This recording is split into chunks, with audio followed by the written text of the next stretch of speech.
जय शिवराय, जय भीमराय, जय संविधान. मित्रांनो, हा व्हिडिओ करण्यामागचं कारण असं आहे की आत्ताच्या परिस्थितीला कोरोना काळानंतरनं बरेचसेच कर्जदार हे खूप ग्रसित झालेले आहेत, हे पीडित झालेले आहेत आणि बरेचसेच बँकवाले, फायनान्सवाले, पतसंस्थावाले यांनी नाहक पद्धतीनं त्रास देण्याचं काम एक कर्जदारांना केलेलं आहे. त्यातलं एक वैशिष्ट्य म्हणजे बजाज फायनान्सवाले आणि इतर फायनान्सवाले त्यांनी तर जबरदस्त म्हणजे सांगून सुद्धा फेकत नाही इतक्या नाना पद्धतीने यांनी वसुली लावलेली आहे. या अशा बेकायदेशीर प्रवृत्तीला कुठेतरी आळा बसणं गरजेचं आहे. त्याच्यामध्ये बरेचसे असे केसेस आहेत की सोशल मीडियावरून, फेसबुकवरून, व्हॉट्सअपवरून, इंस्टाग्रामवरून एखाद्या कर्जदाराची माहिती घेऊन त्या कर्जदाराला समाज माध्यमातून अपमानित करण्याचं काम हाती घेतलेलं आहे. अशानं तो कर्जदार एवढ्या नैराश्य होतोय की आत्महत्येसारखे त्याच्या मनामध्ये विचार येऊ लागलेले की मी आता करू तरी काय, मी कर्ज तरी फेडू कसं, मी पैसे तरी फेडू कसे. द्यायची इच्छा आहे पण तेवढे पैसे उपलब्ध करायला तेवढा मार्ग नाहीये, तेवढे ते हप्ते गोळा करायला तेवढा मार्ग नाहीये. आणि आत्ताची जी काही कमाई होती कर्जदाराची त्याच्यातनं त्यांचा संसार कसा तरी भागवला जातोय. इच्छा नाही अशातला विषय नसतोय कर्जदाराचा, पैसे भरायची इच्छा सर्वांनाच आहे. पण परिस्थिती अशी झालेली की आत्ताचा इन्कम आणि जवळजवळ 2018 सालच्या अगोदरचा इन्कम ह्याच्यामध्ये बराचसाच फरक पडलेला आहे आणि महागाईमध्ये फरक पडलेला आहे. त्याच्यामुळे बऱ्याचशाच कर्जदारांना पैशाचा ताळमेळ बसवता येत नाही. मग त्याच्यामध्ये असं मला म्हणायचं नाही की सगळ्याच कर्जदारांची ही परिस्थिती. बाकीचे काही कर्जदार आहेत ना, त्यांचं चांगलं रोटेशन चालू आहे, त्यांनी त्यावेळेला मोरटायझर पण करून घेतलं होतं कर्जामध्ये, ते अजून सुद्धा त्यांचे हप्ते व्यवस्थित चालू आहेत, त्यांच्याबद्दल माझं काहीच म्हणणं नाही. आणि ज्यांना भरायची परिस्थिती आहे त्यांनी पैसे भरावे सुद्धा.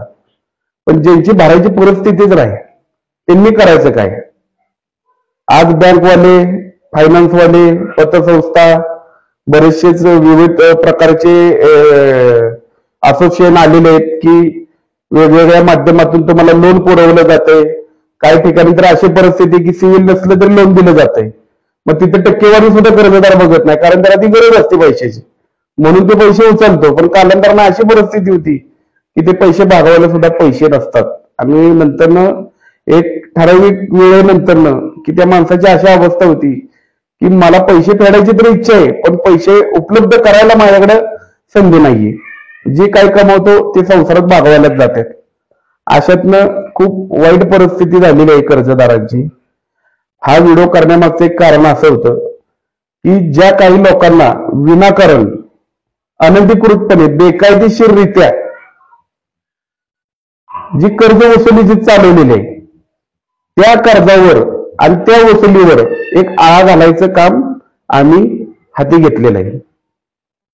बऱ्याचशाच लोकांची कर्ज ही वेगवेगळ्या पद्धतीनं लिहून घेतली जातात. ते त्यावेळेला कर्जदारांना माहित नसतं, 150-200 साळे असतात कर्ज सँक्शन करायच्या वेळेला, पण ती त्या ग्राहकाला माहित नसतं की आपल्याकडनं नक्की काय काय लिहून घेतलेले. त्याच्यामध्ये त्यांनी कुठलीच संधी सोडलेली नसती.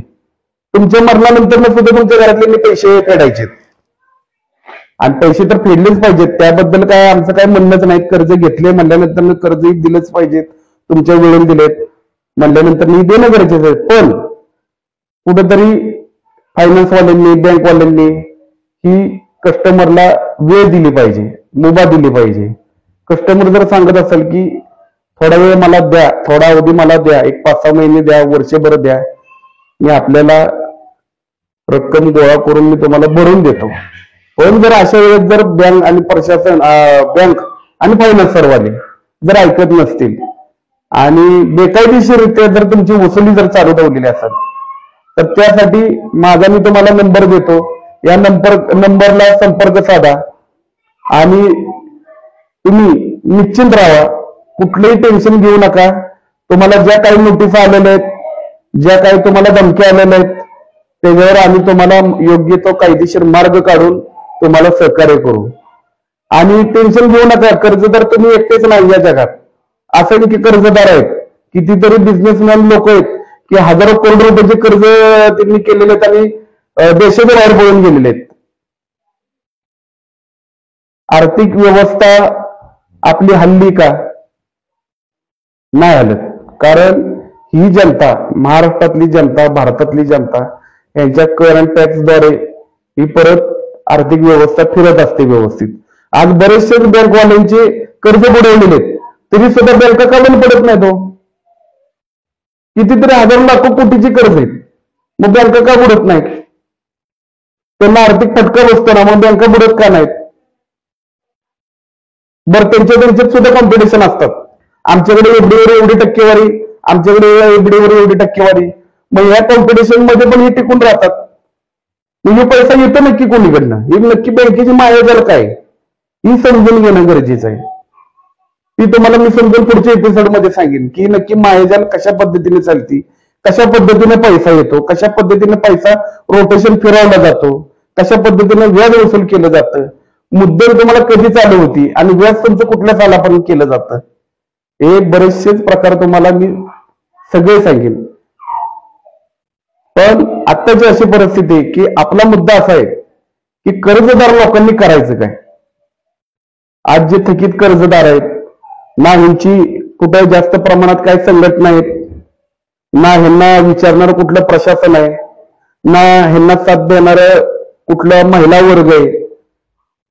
म्हणजे तुम्ही आज बाहेर जर फिरलात तर विविध प्रकारची तुम्हाला संघटना, प्रतिष्ठान, असे बरेचसे चांगले चांगले उपक्रम राबवणारे तुम्हाला माणसं मिळतील. पण कर्जदारांसाठी ठामपणे उभं राहणार ही व्यक्तिमत्व मिळणं म्हणजे आत्ताच्या परिस्थितीला खूप अवघड झालेलं आहे. आणि ह्याच्यावर मी बराचसाच विचार केला की या कर्जदारांसाठी आपण काहीतरी पावलं उचलणं गरजेचं आहे. म्हणून मी जवळजवळ एक 5-6 वर्ष झालं मी या गोष्टीवर काम करतोय. आज हा माझा पहिलाच व्हिडिओ आहे. मी ह्याच्या अगोदर जी कामं केलेली ती कधी व्हिडिओ माध्यमाद्वारे केलेली नव्हती. पण ज्या ज्या लोकांची मी कामं केलेली आहेत त्या लोकांना माझा सर्व अनुभव आहे. मी कशा पद्धतीनं लोकांची बेकायदेशीरपणे कर्ज वसुली जी चालती ती थांबवलेली आहे. फायनान्सरवाले घरी येतात, शिवाय दम दाटी फार आबरू आपली काढत असतात. हा सर्व प्रकार मी बंद केलेला आहे. फक्त माझा नंबर घ्या, माझी एक विनंती, माझा नंबर घ्या, मला फोन करा. महाराष्ट्रामध्ये कुठलाही बँकेचा प्रकार असू दे तुमचा बेकायदेशीर कर्ज वसुली प्रकरणाचा, तो मी तुम्हाला 10 मिनिटांमध्ये तुमचा तो प्रश्न मी तुम्हाला मिटवून देणार. पण माझी एक विनंती आपणाला की मुद्दामून परिस्थिती असताना कर्जाचे पैसे थांबवू नका. तुम्हाला वेळेला त्यांनी पैसे दिलेले आहेत, तुम्ही त्यांची वेळेवर ते परत करा. जर तुमची आर्थिक परिस्थिती नसेल तरच तुम्ही हा मार्ग अवलंबा. आणि इथून पुढे आपल्या प्रगतीमध्ये वाढ कशी होईल त्याचा विचार करा आणि इथून पुढचे हप्ते कसे भरले जातील त्याचा विचार करा. पण जर ही कुठलीच परिस्थिती जर तुमची नसेल तर घाबरून जाऊ नका, आत्महत्येसारखे विचार मनात आणू नका. डायरेक्ट मला कॉल करा, मी कायदेशीररित्या तुम्हाला मार्ग काढून तो तुम्हाला विषय तुमचा मिटवून देईन. त्याच्यामध्ये जास्त काही गोष्टी काय लय मोठ्या अशा काही करावे लागत नाहीत. सामान्य माणसाला अधिकार आहे, लय मोठा अधिकार आहे. ही प्रशासन म्हणजे आपलं नोकर आहे आणि आपण मालक आहे. भारतातली सर्वसामान्य जनता ही मालक आहे, ही समजून घ्या मित्रांनो. मला काय म्हणायचंय ते, आपल्याकडे भरपूर राईट्स आहेत, भरपूर आपल्याला अधिकार आहेत, त्याचा वापर करा. तुम्हाला होती ना अडचण, तुम्ही तुमचं मनोगत व्यक्त करा. तुम्ही तुमच्या अडचणी बँकेच्या मॅनेजरला जाऊन त्या व्यक्त करा, त्यांना सांगा, दाखवा. पण त्यांच्यापासून लांब पळायचा प्रयत्न करू नका किंवा त्यांच्याशी उद्धटपणे पण बोलायचा प्रयत्न करू नका. जर तुम्ही असं जर करत राहिलात तर त्यांच्या सुद्धा प्रतिष्ठेचा विषय असतो. शेवटी त्यांचे पण कर्मचाऱ्यांचं नोकरीचा विषय असतो. शेवटी त्यांना सुद्धा टार्गेट दिलेले आहेत की वसुलीचे. जर तुम्ही उलट सुलट त्यांच्याशी व्यवहार करताल, वाच्यता करताल तर ते सुद्धा तुमच्याशी उलट सुलटच वागणार. पण ह्याच्यामध्ये तुम्ही प्रामाणिक राहिले तर ते तुमच्यावर बळजबरी कुठल्याही गोष्टीचे करतात. तर मी 100% तुमच्या मदतीला उभा राहणार म्हणजे राहणार. हा दादासाहेब राजे शिर्के यांचा शब्द आहे. फक्त तुम्ही प्रयत्न करा किती कर्ज फेडायचा. जर प्रयत्न करून देखील सुद्धा जर तुम्हाला साध्य होत नसेल तर मी तुमच्या पाठीशी कायम आहे. माझा नंबर घ्या 9529 400 776. या नंबरला तुम्ही कधीही कॉल करा.